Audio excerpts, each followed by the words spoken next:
Education पर। आज का हमारा टॉपिक है कोशिका विभाजन, जिसे हम एकदम आसान तरीके से समझेंगे, जहां हम जानेंगे कोशिका कैसे डिवाइड होती है, सेल साइकिल क्या होता है, माइटोसिस और मेयोसिस में क्या फर्क है, और सबसे इंपॉर्टेंट, रेलवे के एग्जाम्स जैसे ग्रुप डी, एनटीपीसी, एएलपी और टेक्नीशियन के लिए ये टॉपिक बहुत ही ज्यादा इंपॉर्टेंट है। तो चलिए शुरू करते हैं कोशिका विभाजन का पूरा चैप्टर, कॉन्सेप्ट क्लियर और एग्जाम रेडी तरीके से। चलो अब पहली स्लाइड देखते हैं। हाँ, बताइए इसमें क्या है। तो इसमें सेल डिवीजन का परिचय लिया है। बेसिकली सेल साइकिल के 3 फेज दिख रहे हैं, G1, S और G2, और विभाजन के 2 प्रकार हैं, माइटोसिस और मियोसिस, जहां 2n से n हो जाता है और इसमें क्रॉसिंग ओवर भी होता है। बिल्कुल, ये ओवरव्यू बहुत जरूरी है। पर मेरा एक डाउट है, यहाँ जो ये 2n और n लिखा है, इसका मतलब क्या है? अच्छा, देखो सोर्स के हिसाब से ना ये n क्रोमोसोम यानी गुणसूत्रों की संख्या को दर्शाता है। ओहो, मतलब गिनती। हाँ, 2n का मतलब है कि क्रोमोसोम जोड़े में है, जो साधारण कोशिकाओं में होते हैं। माइटोसिस में ये संख्या समान रहती है। और मियोसिस में आधी हो जाती है? एकदम सही। n का मतलब है क्रोमोसोम की संख्या आधी हो गई है। जनन कोशिकाओं में ऐसा ही होता है। चलो अब अगली स्लाइड देखते हैं। हाँ, ये स्लाइड बताती है कि कोशिका विभाजन क्या है और क्यों आवश्यक है। राइट, तो इसमें क्या क्या पॉइंट्स हैं? इसमें साफ लिखा है कि एक जनक कोशिका मतलब पेरेंट सेल विभाजित होकर नई डॉटर सेल्स बनाती है। अच्छा, तो ये पुरानी वाली कोशिका ही बढ़ जाती है? बिल्कुल, और इसके कारण ही शरीर का विकास यानी ग्रोथ होती है, मरम्मत यानी रिपेयर का काम होता है, प्रजनन यानी रिप्रोडक्शन होता है। और जो सेल मर जाती हैं उनका क्या? उनकी जगह लेने के लिए नई कोशिकाएं भी इसी विभाजन से आती हैं। तो मेरा डाउट ये है कि क्या बचपन से हमारे शरीर का जो आकार बढ़ता है, हम इतने बड़े हो जाते हैं, क्या उसका एकमात्र कारण यही कोशिका विभाजन है? हाँ बिल्कुल, मटेरियल में विकास या ग्रोथ वाले पॉइंट को स्पेशली हाईलाइट किया गया है। मतलब सेल्स फूल कर बड़ी नहीं होती? नहीं, वो संख्या बढ़ाती हैं। हम बड़े इसलिए होते हैं क्योंकि हमारे अंदर कोशिकाओं की गिनती बढ़ जाती है, उनका साइज नहीं। अरे वाह, चलो अब अगली स्लाइड देखते हैं। इसमें लिखा है कि अगर कोशिका विभाजन ना हो तो क्या होगा? हाँ, ये बहुत इंटरेस्टिंग पॉइंट है। स्लाइड के अनुसार अगर ये विभाजन रुक जाए तो जीवन ही असंभव है। मतलब लाइफ खत्म? हाँ, क्योंकि ये एक बहुत ही ज्यादा कंट्रोल्ड मतलब नियंत्रित और ऑर्डर्ड प्रक्रिया है। इसे सेल साइकिल कहते हैं। लेकिन मेरा सवाल ये है कि स्लाइड में इस कंट्रोल्ड शब्द पर इतना जोर क्यों दिया गया है? क्या ये आउट ऑफ कंट्रोल भी हो सकता है? बहुत अच्छा सवाल है। देखो, बिना नियंत्रण के ये प्रक्रिया सही से नहीं चल सकती। तो अगर कंट्रोल हट गया तो ये कोशिकाएं अंधाधुंध डिवाइड होने लगेंगी और उसी को हम ट्यूमर या कैंसर कहते हैं।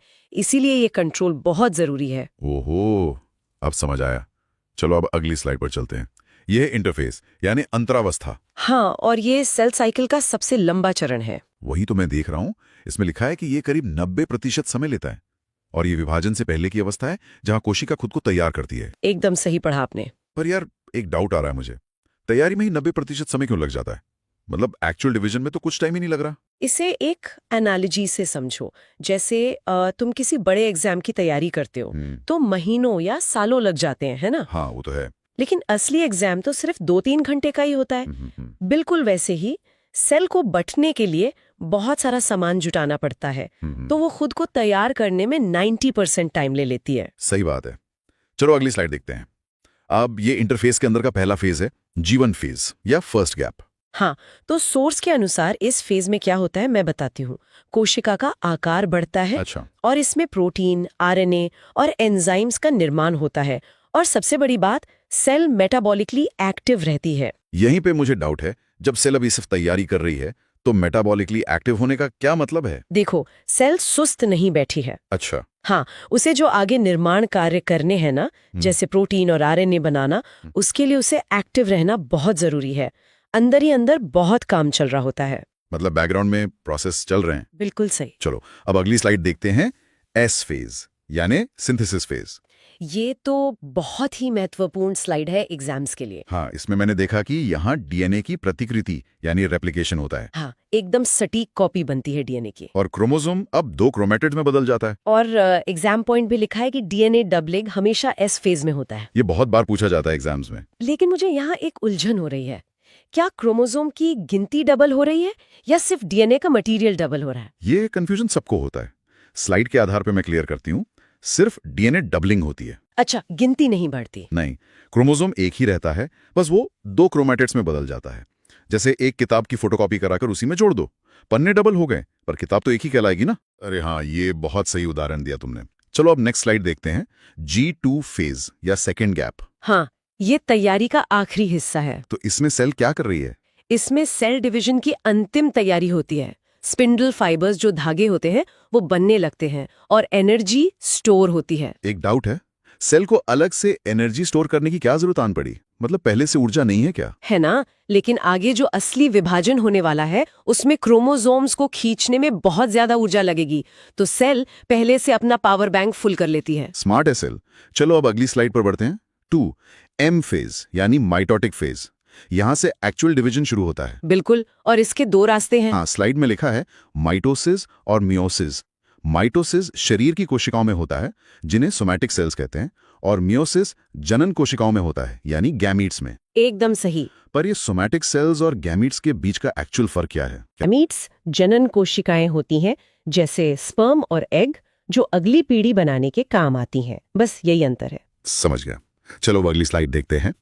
ये माइटोसिस का परिचय है। हाँ, इसे इक्वेशनल डिवीजन या इक्वेशनल डिवीजन कहते हैं। और ये शरीर की कोशिकाओं में होता है और क्रोमोसोम संख्या समान रहती है, 2n से 2n। इसके चरण PMAT हैं। राइट। पर मेरा डाउट ये है कि इसे इक्वेशनल क्यों कहा गया है? क्योंकि इसमें क्रोमोसोम की संख्या बिल्कुल समान रहती है। जनक कोशिका में जितने क्रोमोसोम थे, मान लो 2n, तो नई सेल में भी 2n ही रहेंगे। इक्वेशन बराबर रहती है। अच्छा, इसीलिए इक्वेशनल। चलिए अगली स्लाइड की ओर।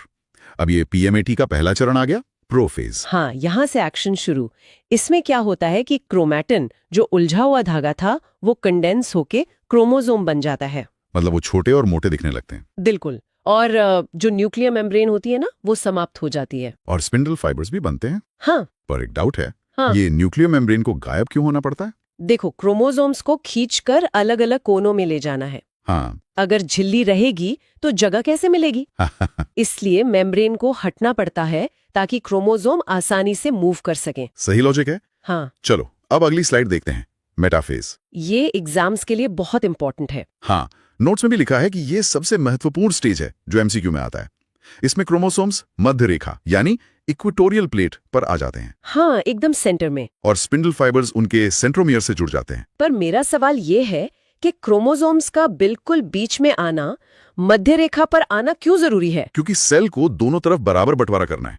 अगर वो बीच में नहीं होंगे तो हो सकता है एक तरफ ज्यादा चले जाएं और दूसरी तरफ कम। अच्छा, तो ये श्योर करने के लिए कि आधा आधा बटे। बिल्कुल, इससे सटीक बंटवारा सुनिश्चित होता है। चलो अब अगली स्लाइड पर चलते हैं, एनाफेज। हाँ, ये खींचतान वाला चरण है। इसमें लिखा है कि सेंट्रोमियर टूटता है, सिस्टर क्रोमैटिड्स अलग होते हैं और ऑपोजिट पोल्स यानी विपरीत ध्रुवों की ओर खींचते हैं। एकदम सही। पर मैं ये सोच रहा हूँ, इन्हें विपरीत दिशा में खींचता कौन है? कोई हाथ तो है नहीं? अरे याद करो, पिछली स्लाइड में हमने क्या पढ़ा था? अच्छा, वो स्पिंडल फाइबर्स। हाँ, वही स्पिंडल फाइबर्स रस्सियों की तरह काम करते हैं और इन्हें अपनी अपनी तरफ खींच लेते हैं। वाह यार। चलिए नेक्स्ट स्लाइड देखते हैं, टीलोफेज। ये पीमैट का आखिरी चरण है। हाँ, इसमें क्रोमोसोम्स फिर से क्रोमाटिन बन जाते हैं, न्यूक्लियर मेम्ब्रेन वापस आ जाती है और 2 न्यूक्लियस बन जाते हैं। मतलब जो प्रोफेज में हुआ था उसका एकदम उल्टा। राइट। और इसके बाद साइटोकाइनेसिस होता है यानी साइटोप्लाज्म का विभाजन। लेकिन इसमें लिखा है कि एनिमल सेल में क्लीवेज फरो के जरिए होता है और प्लांट सेल में सेल प्लेट के जरिए। हाँ, ये दोनों अलग अलग तरीके हैं। तो मेरा डाउट ये है कि प्लांट और एनिमल सेल्स में साइटोप्लाज्म बंटने का तरीका अलग अलग क्यों है? देखो, सोर्स में जितना बताया गया है उसके हिसाब से एनिमल सेल में बाहरी परत बीच से पिचक सकती है, जिसे क्लीवेज फरो कहते हैं। अच्छा। लेकिन प्लांट सेल थोड़ी सख्त होती है तो वो पिचक नहीं सकती, इसलिए उसके बीच में एक नई दीवार बन जाती है जिसे सेल प्लेट कहते हैं। Make sense. चलो अब अगली स्लाइड देखते हैं। यह है मिथोसिस का परिणाम। हाँ, तो इस पूरी प्रक्रिया से क्या मिला हमें? इस पूरी प्रक्रिया का परिणाम है कि 2 डॉटर सेल्स बनती हैं, जेनेटिक मटेरियल एकदम समान रहता है और क्रोमोसोम संख्या भी समान यानी 2n से 2n रहती है। बिल्कुल। तो मेरा डाउट ये है कि क्या ये नई कोशिकाएं पुरानी कोशिका की एकदम कार्बन कॉपी होती हैं? हाँ, 100%। स्लाइड में वो जो जेनेटिक मटेरियल समान वाला पॉइंट है ना, वो इसी बात की पुष्टि करता है। इनमें कोई बदलाव नहीं होता। सही है। चलो अब अगली स्लाइड की तरफ बढ़ते हैं। 2 मियोसिस या रिडक्शन डिवीजन। ये थोड़ा अलग है। हाँ, ये जनन कोशिकाओं में होता है और इसमें क्रोमोसोम संख्या आधी हो जाती है, 2n से n। राइट। और मियोसिस 1 सबसे महत्वपूर्ण है, खासकर प्रोफेज 1, क्योंकि इसमें homologous chromosomes pairing, tetrad formation और क्रॉसिंग ओवर होता है, जिससे डीएनए एक्सचेंज होता है। ये क्रॉसिंग ओवर बहुत खास प्रक्रिया है। हाँ, स्लाइड में भी लिखा है कि क्रॉसिंग ओवर आनुवांशिक भिन्नता यानी जेनेटिक वेरिएशन का मुख्य कारण है। पर यह भिन्नता लाता कैसे है? देखो, जब जोड़े वाले क्रोमोसोम पास आते हैं ना, तो वो अपने डीएनए के कुछ हिस्सों की अदला बदली कर लेते हैं। अच्छा, मतलब डेटा एक्सचेंज होता है। हाँ, और इसी डीएनए एक्सचेंज से एक नया जेनेटिक कॉम्बिनेशन बनता है। इसीलिए हम अपने भाई बहनों से थोड़े अलग दिखते हैं। अरे वाह, ये तो कमाल है। चलो अब अगली स्लाइड देखते हैं, मियोसिस 2 और परिणाम। हाँ, मियोसिस 1 के बाद ये दूसरा चरण है। तो इसमें लिखा है कि मियोसिस 2 बिल्कुल माइटोसिस जैसा ही होता है, प्रोफेज 2 से टेलोफेज 2 तक, जहां क्रोमैटिड्स अलग होते हैं। एकदम सही। और अंतिम परिणाम में 4 डॉटर सेल्स बनती हैं, क्रोमोसोम संख्या आधी यानी n रहती है और जेनेटिक वेरिएशन मिलता है। बिल्कुल। पर मुझे एक बहुत बड़ा डाउट आ रहा है यहाँ। जब मियोसिस 1 में ही क्रोमोसोम आधे हो गए थे, तो इस मियोसिस 2 की क्या जरूरत थी? काम तो हो गया था ना? ये बहुत वैलिड सवाल है। देखो, मियोसिस 1 में क्रोमोसोम आधे तो हुए, लेकिन हर क्रोमोसोम अभी भी अपने डबल फॉर्म में था, यानी उसमें 2 क्रोमैटिड्स जुड़े हुए थे। अच्छा, वो एस फेज वाली फोटोकॉपी अभी भी जुड़ी हुई है। हाँ, तो उन क्रोमैटिड्स को बीच से अलग करने के लिए मियोसिस 2 की जरूरत पड़ती है। ये एकदम माइटोसिस की तरह उन्हें अलग कर देता है। अब समझ आया पूरा पिक्चर। चलो अब अगली स्लाइड देखते हैं, मिथोसिस वर्सेस मियोसिस की तुलना। हाँ, ये क्विक समरी है। इसमें त्वरित तुलना दी है। मिटोसिस इक्वेशनल है, सोमैटिक सेल्स में होता है, एक बार विभाजन होता है, 2 सेल्स बनती हैं, समान क्रोमोसोम होते हैं और कोई वेरिएशन नहीं होता। राइट। और मियोसिस रिडक्शन डिवीजन है, गैमीट्स में होता है, 2 बार विभाजन होता है, 4 सेल्स बनती हैं, क्रोमोसोम आधे हो जाते हैं और वेरिएशन होता है। एकदम परफेक्ट। तो इस तुलना के आधार पर क्या वेरिएशन जो है वो जीवन के लिए सबसे खास चीज है जो सिर्फ मियोसिस से मिलती है? बिल्कुल। अगर वेरिएशन नहीं होगा तो हम बदलते पर्यावरण में सरवाइव नहीं कर पाएंगे। और चूंकि ये जनन कोशिकाओं में होता है, इसलिए ये नई पीढ़ी में वेरिएशन पहुंचाने का इकलौता तरीका है। बहुत ही शानदार। चलो अब अपनी आखिरी स्लाइड देखते हैं, exam important points and trick. हाँ, ये रिवीजन के लिए बेस्ट है। तो सारे पॉइंट्स रिवाइज कर लेते हैं। मिटोसिस मतलब ग्रोथ और रिपेयर, मियोसिस मतलब सेक्सुअल रिप्रोडक्शन, बिल्कुल। डीएनए रेप्लिकेशन हमेशा एस फेज में होता है, क्रॉसिंग ओवर हमेशा प्रोफेज 1 में होता है, और अलाइनमेंट? हाँ, मेटाफेज में अलाइनमेंट होता है, और एनाफेज में सेपरेशन। और याद रखने की जो ट्रिक दी है वो है PMAT, prophase, metaphase, anaphase, telophase. यही क्रोनोलॉजी है इसकी। पर मजाकिया तौर पर पूछ रहा हूं, क्या PMAT को याद रखने का कोई और जुगाड़ या शॉर्टकट है? शॉर्टकट की कोई जरूरत ही नहीं है। इसी क्रम में याद रखना ही सबसे अहम है, क्योंकि सेल्स इसी क्रम में डिवाइड होती हैं। P के बाद M, फिर A, फिर T।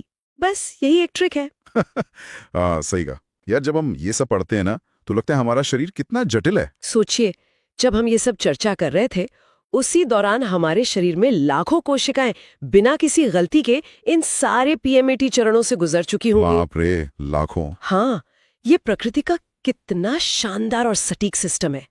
इसे समझने के बाद अपना शरीर सच में एक चलती फिरती फैक्ट्री जैसा लगता है। बिल्कुल सही बात है, एकदम ऑटोमेटेड फैक्ट्री। और सब कुछ एकदम कंट्रोल्ड है। दोस्तों, आज के लिए इतना ही। मिलते हैं अगले वीडियो में। अगर वीडियो पसंद आया हो तो लाइक, शेयर और सब्सक्राइब जरूर करें।